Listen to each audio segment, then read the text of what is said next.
S, ರಾಷ್ಟ್ರ ರಾಜಧಾನಿ ದೆಹಲಿಯ ನೂತನ ಮುಖ್ಯಮಂತ್ರಿಯಾಗಿ ಮೊದಲ ಬಾರಿಗೆ ಆಯ್ಕೆಯಾದಂತಹ ಬಿಜೆಪಿಯ ನೂತನ ಶಾಸಕಿ ರೇಖಾ ಗುಪ್ತಾ ಪ್ರಮಾಣ ವಚನವನ್ನ ಇವತ್ತು ಸ್ವೀಕರಿಸಿದ್ದಾರೆ. ದೆಹಲಿಯ ನೂತನ ಮುಖ್ಯಮಂತ್ರಿ ರೇಖಾ ಗುಪ್ತಾ ಪ್ರಮಾಣ ವಚನ ಸ್ವೀಕರಿಸಿದ್ದು ಲೆಫ್ಟಿನೆಂಟ್ ಗವರ್ನರ್ ವಿನಯ್ ಕುಮಾರ್ ಸಕ್ಸೇನಾ ಅವರು ಪ್ರಮಾಣ ವಚನವನ್ನ ಬೋಧಿಸಿದ್ದಾರೆ. ರೇಖಾ ಗುಪ್ತಾ ಅವರಿಗೆ ಮುಖ್ಯಮಂತ್ರಿಯಾಗಿ ಪ್ರಮಾಣ ವಚನವನ್ನ ಸಕ್ಸೇನಾ ಅವರು ಬೋಧಿಸುತ್ತಾರೆ. ಇದರೊಂದಿಗೆ ದೆಹಲಿಯ ಹೊಸ ಸರ್ಕಾರ ರಚನೆಯಾಗಿದೆ.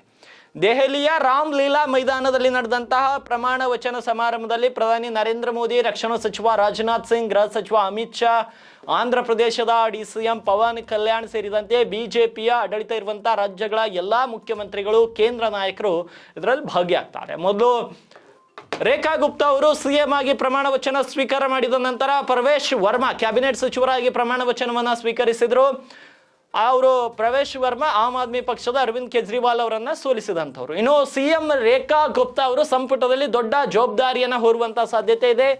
ಸತತ 27 ವರ್ಷಗಳ ನಂತರ ಭರ್ಜರಿ ಬಹುಮತದೊಂದಿಗೆ ಅಧಿಕಾರಕ್ಕೆ ಬಂದಿರುವಂತಹ ಬಿಜೆಪಿಯ ರೇಖಾ ಗುಪ್ತಾ ಅವರನ್ನ ಕೇಂದ್ರಾಡಳಿತ ಪ್ರದೇಶದ ಮುಖ್ಯಮಂತ್ರಿಯಾಗಿ ಘೋಷಿಸಿದೆ. ಇದರೊಂದಿಗೆ ಕಾಮ್ ಹಿ ಪಹಚಾನ, ನನ್ನ ಕೆಲಸವೇ ನನ್ನ ಗುರುತು ಎನ್ನುವ ಒಂದು ಮಾತನ್ನ RSS ನಾಯಕಿಯವರು ಹೇಳ್ತಾರೆ.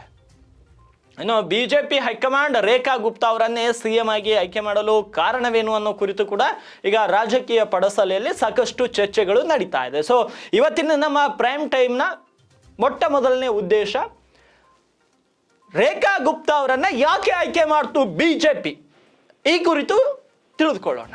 ಮೊದಲನೇದು, ದೆಹಲಿ ಅಂದ ತಕ್ಷಣ ಕೇಜ್ರಿವಾಲ್ನ ಹೊರತುಪಡಿಸಿದ್ರೆ ಯಾರು ಕೂಡ ಅಲ್ಲಿ ಯಾರಿದಾರಪ್ಪ ಅಂತ ಯೋಚನೆ ಮಾಡಿ. ಶೀಲಾ ದೀಕ್ಷಿತ್ ಇರ್ಬೋದು, ಸ್ಮೃತಿ ಇರಾನಿ ಇರ್ಬೋದು, ಆತಿಶ್ ಇರ್ಬೋದು, ಇವ್ರು ಇರ್ಬೋದು. ಹೆಣ್ಣು ಮಕ್ಕಳ ಒಂದು ಪಾರಂಪರೆಯಲ್ಲಿ ದೆಹಲಿಯಲ್ಲಿ ಇದೆ. ಹಾಗಾಗಿ ಅದು ಒಂದು ನೆರೆಟಿವ್ ಅಲ್ಲಿ ಒಂದು ಮಾಡಿರಬಹುದು. ಇನ್ನು ಅದನ್ನೇ ಹೊರತುಪಡಿಸಿದ್ರೆ ರೇಖಾ ಗುಪ್ತಾ ಅವರಿಗೆ ಯಾಕೆ ಕೊಡಬೇಕು? ರೇಖಾ ಗುಪ್ತಾಗೆ ಯಾಕೆ ಕೊಡಬೇಕು ಅಂದ್ರೆ, ದೇಶದ 20 ರಾಜ್ಯದಲ್ಲಿ ಅಧಿಕಾರದಲ್ಲಿರುವಂತ NDA ಮೈತ್ರಿ ಕೂಟವು ಯಾವ ರಾಜ್ಯದಲ್ಲಿಯೂ ಸಹ ಮಹಿಳಾ ಮುಖ್ಯಮಂತ್ರಿಯನ್ನ ಹೊಂದಿಲ್ಲ.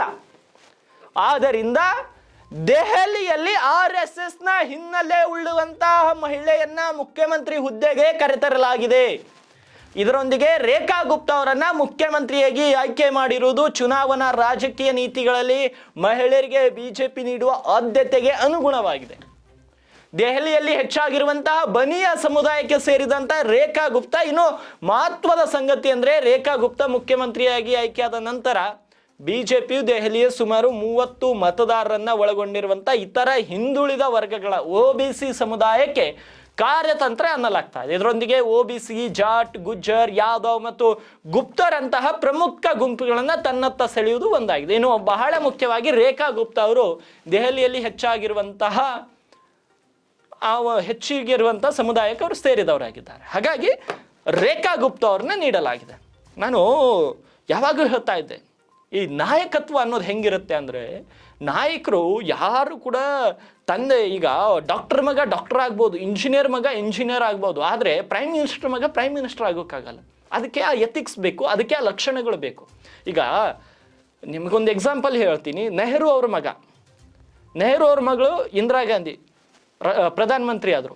ಅವರು ಮತ್ತೆ ರಾಜೀವ್ ಗಾಂಧಿ ಅವ್ರನ್ನ ಪ್ರಧಾನಮಂತ್ರಿ ಮಾಡಿದ್ರು. ಆದರೆ ರಾಜೀವ್ ಗಾಂಧಿ ಮುಂದೆ ಏನಾಯಿತು, ರಾಹುಲ್ ಗಾಂಧಿ ಏನಾದ್ರು, ಒಂದೊಂದು ಎರಡು ಕಡೆ ನಿಂತಾಗ ಒಂದೊಂದು ಕಡೆ ಸೋಲುವಂಥ ಪರಿಸ್ಥಿತಿ. ಅಂದರೆ ಡಾಕ್ಟರ್ ಮಗ ಡಾಕ್ಟರ್ ಆಗ್ಬೋದು, ಇಂಜಿನಿಯರ್ ಮಗ ಇಂಜಿನಿಯರ್ ಆಗ್ಬೋದು, ಟೀಚರ್ ಮಗ ಟೀಚರ್ ಆಗ್ಬೋದು, ಒಬ್ಬ ರಿಪೋರ್ಟರ್ನ ಮಗ ಇನ್ನೊಬ್ಬ ರಿಪೋರ್ಟರ್ ಆಗಬಹುದೇನೋ.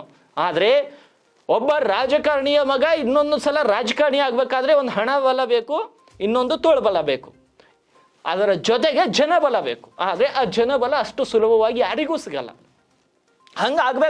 ಹಂಗಾಗೋದೇ ಆದರೆ ಇವತ್ತು ದೇಶದಲ್ಲಿ ಎಷ್ಟು ಜನ CM ಇದ್ರು ಅವ್ರ ಮಕ್ಕಳೇ ಮತ್ತೆ CM ಆಗ್ತಿದ್ರು. ಆದರೆ ನೀವು ಅರ್ಥ ಮಾಡ್ಕೊಳ್ಳಿ, ಆಂಧ್ರ ಪ್ರದೇಶದಲ್ಲಿ ನೋಡಿ, ವೈಎಸ್ ಜಗನ್ನ ಸೋಲಿಸ್ಬಿಟ್ರು. CM ಆದ ಕ್ಯಾಂಡಿಡೇಟ್ ಅನ್ನೇ, ಅವರ ತಂದೆ CM ಇದ್ರು, ಅವರು CM ಆದ್ರು. ಆದರೆ ಪಕ್ಷ ಬೇರೆ, ಅವ್ರ ತಂದೆ ಕಾಂಗ್ರೆಸ್ನಿಂದ ಆದ್ರು, ಇವರು YSR ಕಾಂಗ್ರೆಸ್ನಿಂದ ಆದ್ರು. ಆದರೆ ಅವ್ರನ್ನ ಕೂಡ ಸೋಲಿಸ್ಬಿಟ್ರು. ಜನರ ನಿರ್ಧಾರ ಕರೆಕ್ಟ್ ಇದ್ರೆ ಇದಾಗತ್ತೆ. ಇನ್ನೊಂದು, ಈ ಕಾಂಗ್ರೆಸ್ ಪಕ್ಷದ ವಿಚಾರಕ್ಕೆ ಹೋಗೋಣ. ಕಾಂಗ್ರೆಸ್ ಪಕ್ಷದಲ್ಲಿ ಯಾವುದಾದ್ರೂ ಒಂದ್ಸಲ ಪಕ್ಷ ಗೆದ್ದಿತು ಅಂದ ಮೇಲೆ, ಒಂದು ರಾಜ್ಯದಲ್ಲಿ ಗೆದ್ದಿತು, ಯಾರು CM ಆಗ್ತಾರೆ ಅಂತ ಕುತೂಹಲನೇ ಇರಲ್ಲ ಅಲ್ಲಿ. ಏನಿರುತ್ತೆ, ಸೋನಿಯಾ ಗಾಂಧಿಗೆ ಆಪ್ತ ಯಾರು, ಇಂಥವರು ಅವರೇ CM. ಇಲ್ಲ ರಾಹುಲ್ ಗಾಂಧಿ ಆಪ್ತರು ಯಾರು, ಇಂಥವರು ಅವರೇ CM. ಆದರೆ ಬಿಜೆಪಿ ಪಕ್ಷ ಹಂಗಲ್ಲ. ಬಿಜೆಪಿ ಪಕ್ಷ ಏಕೈಕ ಪಕ್ಷ ದೇಶದಲ್ಲಿ ಕೆಳ ಮಟ್ಟದಲ್ಲಿ ಕೆಲಸ ಮಾಡಿದಂಥ ಕಾರ್ಯಕರ್ತರಿಗೆ ಉತ್ತಮ ಸ್ಥಾನ ನೀಡುವಂತಹ ದೇಶದ ಅಥವಾ ವಿಶ್ವದ ಏಕೈಕ ಪಕ್ಷ ಬಿಜೆಪಿ. ಕೇವಲ ಒಂದೇ ಸಲ ಗೆದ್ದಂತಹ ರೇಖಾ ಗುಪ್ತಾಗೆ ಇವತ್ತು CM ಸ್ಥಾನವನ್ನು ನೀಡಿದ್ದಾರೆ. ಅದು ಬಿಜೆಪಿ ಗ್ರೌಂಡ್ ಅಲ್ಲಿ ಕೆಲಸ ಮಾಡ್ತಿರೋರನ್ನ ಗುರುತಿಸಿ ಒಳ್ಳೆ ಪೊಸಿಷನ್ ಅನ್ನ ಕೊಡುತ್ತೆ ಅಂತ ಮತ್ತೆ ಪ್ರೂವ್ ಮಾಡಿದ್ದಾರೆ. ಇದು ಬಿಜೆಪಿಯ ನೈಜವಾದ ರಾಜಕಾರಣ. ಇದು ಬಿಜೆಪಿ ದೇಶದಲ್ಲಿ ಮಾಡ್ತಿರುವಂತ ಒಳ್ಳೆ ಕಾರ್ಯ. ಆದ್ರೆ ಕಾಂಗ್ರೆಸ್ನಲ್ಲಿ ಹಂಗಿಲ್ಲ. ಮಲ್ಲಿಕಾರ್ಜುನ್ ಖರ್ಗೆ ಗೆದ್ರೆ ಮಲ್ಲಿಕಾರ್ಜುನ್ ಖರ್ಗೆ ಮಗನಿಗೆ ಸಚಿವ ಸ್ಥಾನ ಸಿಗುತ್ತೆ. ಈಗ ಮಲ್ಲಿಕಾರ್ಜುನ್ ಖರ್ಗೆ ಕುಟುಂಬ, ಈಶ್ವರ್ ಖಂಡ್ರೆ ಕುಟುಂಬ, ಸಿದ್ದರಾಮಯ್ಯ ಕುಟುಂಬ, ಡಿ ಕೆ ಶಿ ಕುಟುಂಬ, ಹಿಂಗಿವೇನು ಕುಟುಂಬಗಳಿದಾವಲ್ಲ, ಸತೀಶ್ ಜಾರಕಿಹೊಳಿ ಕುಟುಂಬ, ಇವ್ರು ಗೆದ್ರೆ ಸಾಕು ಸಚಿವರಾಗ್ಬಿಡ್ತಾರೆ. ಇವ್ರು ಇನ್ನೊಂದ್ಸಲ ಏನಾದ್ರು ಗೆದ್ರೆ ಇಷ್ಟೇ ಜನರಲ್ಲಿ ಒಬ್ಬರನ್ನ CM ಮಾಡ್ತಾರೆ. ಆದ್ರೆ ಬಿಜೆಪಿ ಅಲ್ಲಿ ಹಂಗಲ್ಲ. ಪರಮೇಶ್ ಯಾದವ್ ಅಂತ ಡೈರೆಕ್ಟ್ DCM ಆಗ್ಬಿಟ್ರು. ಅವ್ರ ತಂದೆ CM ಇದ್ರು ಅಂತ ಕೇಳಲ್ಪಟ್ಟಿದೆ. ಆದರೆ ಒಂದೇ ಸಲ ಅವರು MP ಇದ್ರು, ಆದರೆ MLA ಒಂದೇ ಸಲ ಗೆದ್ದಾಗ CM ಪಟ್ಟ, ಇದು DCM ಪಟ್ಟ. ಇಲ್ಲಿ ರೇಖಾ ಗುಪ್ತಾ ಯಾರು ಒಬ್ರು ಮೇಯರ್ ಆದವ್ರನ್ನ ಮುಖ್ಯಮಂತ್ರಿ ಮಾಡಿದಂತ ಕೀರ್ತಿ ಬಿಜೆಪಿ ಸಲ್ಲತ್ರಿ. ಮೇಯರ್ ಆದವ್ರು, ಕೌನ್ಸಿಲರ್ ಆದವ್ರಿ. ಒಂದು ಸಿಟಿಯಲ್ಲಿ ಕೌನ್ಸಿಲರ್ ಇರ್ತಾರಲ್ಲ, ಒಂದು ವಾರ್ಡ್ಗೆ ಕೌನ್ಸಿಲರ್ ಇರ್ತಾರಲ್ಲ, ಕೌನ್ಸಿಲರ್ ಆದವರನ್ನ ಒಂದು ರಾಜ್ಯಕ್ಕೆ ಮುಖ್ಯಮಂತ್ರಿ ಮಾಡ್ತೋಲ್ಲ ಬಿಜೆಪಿ. ಅದು ಒಳ್ಳೆ ಕೆಲಸ. ಅಂದರೆ ಜನರಿಗೆ ನೈಜವಾಗಿ ಬೇಸಲ್ಲಿ ಏನು ಬೇಕು ಅನ್ನೋದು ಒಬ್ಬ ಕೌನ್ಸಿಲರಿಗೆ ಗೊತ್ತಿರುತ್ತೆ, ಬುಡಮಟ್ಟದ ರಾಜಕಾರಣ ಮಾಡಿದವನಿಗೆ ಗೊತ್ತಿರುತ್ತೆ. ಈಗ ಒಬ್ಬ ಮಿನಿಸ್ಟರ್ ಮಗ, ಒಬ್ಬ ಹಳೆಯ ಮಿನಿಸ್ಟರ್ ಇರ್ತಾನೆ, ಮಾಜಿ ಮಿನಿಸ್ಟರ್ ಮಗ, ಮತ್ತೆ ಅವನ ತಂದೆ ವರ್ಚಸ್ ಮೇಲೆ ಗೆಲ್ತಾನೆ, ಅವನಿಗೆ ಹೋಗಿ ಸಚಿವ ಸ್ಥಾನಕ್ಕೆ ಕೊಟ್ಟರೆ ಅವ್ನಿಗೆ ಏನ್ರಿ ಗೊತ್ತಾಗುತ್ತೆ ಜನರ ಸಮಸ್ಯೆ. ಮಿನಿಸ್ಟರ್ ಮಗ ಕೆಂಪು ಗುಟ್ಟದ ಕಾರಿನಲ್ಲಿ ಅವ್ರ ಅಪ್ಪನ ಜೊತೆ ತಿರುಗಿರ್ತಾನೆ, ಮನೆಗೆ ಬಂದಾಗ 5 ಸ್ಟಾರ್ ಹೋಟೆಲ್, ಮನೆಯಲ್ಲೆಲ್ಲ 5 ಸ್ಟಾರ್ ಹೋಟೆಲಲ್ಲಿ ತಿಂಡಿ ತಿನ್ಕೊಂಡಿರ್ತಾನೆ. ಅವನಿಗೆ ಏನ್ರಿ ಗೊತ್ತಿರುತ್ತೆ ಜನರ ನೋವು, ಜನರ ವೇದನೆ, ಜನರ ದುಃಖ, ಜನರ ಕಷ್ಟಗಳು. ಆದರೆ ಗ್ರೌಂಡಲ್ಲಿ ಕೆಲಸ ಮಾಡಿದಂಥ ರಾಜಕಾರಣಿಗೆ ಎಲ್ಲನೂ ಗೊತ್ತಿರುತ್ತೆ. ಅದಕ್ಕಾಗಿ ಬಿಜೆಪಿ, ನಾನು ನಿಮ್ಗೆ ಇನ್ನೊಂದು ಹೇಳ್ತೀನಿ, ಬಿಜೆಪಿ ನಾಯಕರನ್ನ ಹುಟ್ಟುಹಾಕುವ ಫ್ಯಾಕ್ಟರಿ ಅಲ್ಲ.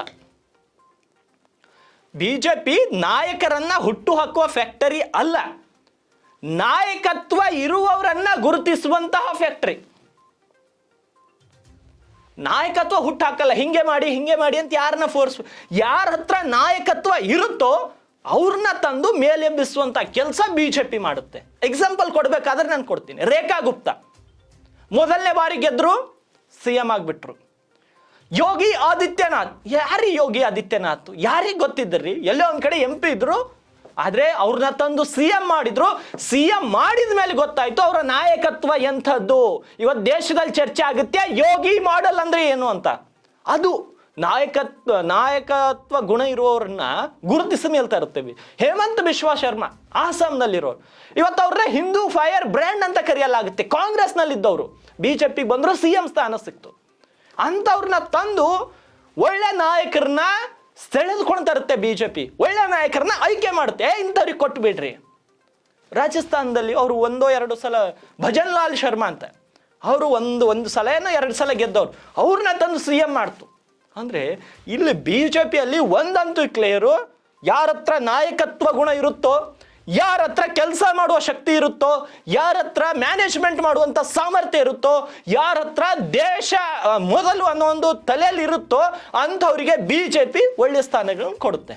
ಕಾಂಗ್ರೆಸ್ನಲ್ಲಿ ಆಮ್ ಆದ್ಮಿಯಲ್ಲಿ ಹಂಗಲ್ಲ. ಯಾರು ರಾಹುಲ್ ಗಾಂಧಿ ಕ್ಲೋಸ್ ಇರ್ತಾರೋ, ಯಾರು ಸೋನಿಯಾ ಗಾಂಧಿ ಕ್ಲೋಸ್ ಇರ್ತಾರೋ ಅವ್ರಿಗೆಲ್ಲನೂ ಸಿಗುತ್ತೆ, ಸಚಿವ ಸ್ಥಾನ ಸಿಗುತ್ತೆ, ಅಲ್ಲಿ ದೆಹಲಿ ಮಟ್ಟದಲ್ಲಿ ಒಳ್ಳೊಳ್ಳೆ ಪೊಸಿಷನ್ ಸಿಗುತ್ತೆ ಪಾರ್ಟಿಯಲ್ಲಿ. ಆದರೆ ಬಿಜೆಪಿಯಲ್ಲಿ ಹಂಗೆ ಇರಬಾರ್ದು ಕೂಡ. ಯಾಕಂದರೆ ಸಣ್ಣ ಪುಟ್ಟ ಈಗ ಗ್ರಾಮ ಪಂಚಾಯಿತಿಯಲ್ಲಿ ಗೆದ್ದವರು ಕೂಡ ಶಾಸಕರಾಗಬೇಕು. ಕೇವಲ ಶಾಸಕರ ಮಕ್ಕಳು ಶಾಸಕರಾಗೋದಲ್ಲ, ಶಾಸಕರ ಮಕ್ಕಳು ಶಾಸಕರಾಗೋ ಕಾಲ ಹೋಯಿತು. ಶಾಸಕರ ಮಕ್ಕಳು ಗ್ರಾಮ ಪಂಚಾಯತ್ ಸದಸ್ಯ ಸ್ಥಾನಕ್ಕೆ ಪೈಪೋಟಿಗೆ ಬರ್ಬೇಕು ಅಂತ ಪರಿಸ್ಥಿತಿ ದೇಶದಲ್ಲಿ ನಿರ್ಮಾಣ ಮಾಡ್ಬೇಕು. ಇಂದಿನ ಯುವಕರು ಶಾಸಕನ ಮಗ ಬಂದು ನಾನು ಗ್ರಾಮ ಪಂಚಾಯತ್ ನಿಲ್ತೀನಿ, ಯಾಕೆ ನನಗೆ ಬೇರೆ ಸ್ಥಾನ ಸಿಗಕ್ ಬಿಡ್ತಾ ಇಲ್ಲ, ಆ ಪರಿಸ್ಥಿತಿಗೆ ತರಬೇಕು ಈ ರಾಜಕಾರಣಿಗಳನ್ನ. ಆದರೆ ಗ್ರಾಮ ಪಂಚಾಯಿತಿ ಸದಸ್ಯ ಸ್ಥಾನಕ್ಕೆ ನಿಂತಹ ಬಡ ಕುಟುಂಬದ ರೈತನ ಮಗ ಮುಂದೆ ಕ್ಷೇತ್ರಕ್ಕೆ ಶಾಸಕ ಆಗಬೇಕು. ಆವಾಗ ಮಾತ್ರ ಈ ದೇಶ ಅಭಿವೃದ್ಧಿ ಹೊಂದಿದ ದೇಶ ಆಗುತ್ತೆ. ಆವಾಗ ಮಾತ್ರ ಈ ದೇಶ ವಿದ್ಯಾವಂತರ ದೇಶ ಅನಿಸಿಕೊಳ್ಳುತ್ತೆ. ಆವಾಗ ಮಾತ್ರ ಈ ದೇಶ ಪ್ರಜಾಪ್ರಭುತ್ವ ದೇಶ ಅನಿಸ್ಕೊಳ್ಳುತ್ತೆ. ಆವಾಗ ಯಾವತ್ತೂ ದುಡ್ಡಿನ ಮೇಲೆ ರಾಜಕಾರಣ ಆಗಬಾರ್ದು. ಯಾವತ್ತಿದ್ರೂ ರಾಜಕಾರಣ, ಯಾವತ್ತಿದ್ರೂ ಚುನಾವಣೆ ಮನುಷ್ಯನ ಗುರಿಗಳ ಮೇಲೆ ಆಗಬೇಕು, ಮನುಷ್ಯನ ತತ್ವಗಳ ಮೇಲೆ ಆಗಬೇಕು, ಮನುಷ್ಯನ ಕಾರ್ಯಪ್ರವೃತ್ತಿ ಮೇಲೆ ಚುನಾವಣೆ ಆಗಬೇಕು. ಆ ರೀತಿ ಚುನಾವಣೆ ಆದಾಗ ದೇಶ ಉದ್ಧಾರ ಆಗುತ್ತೆ.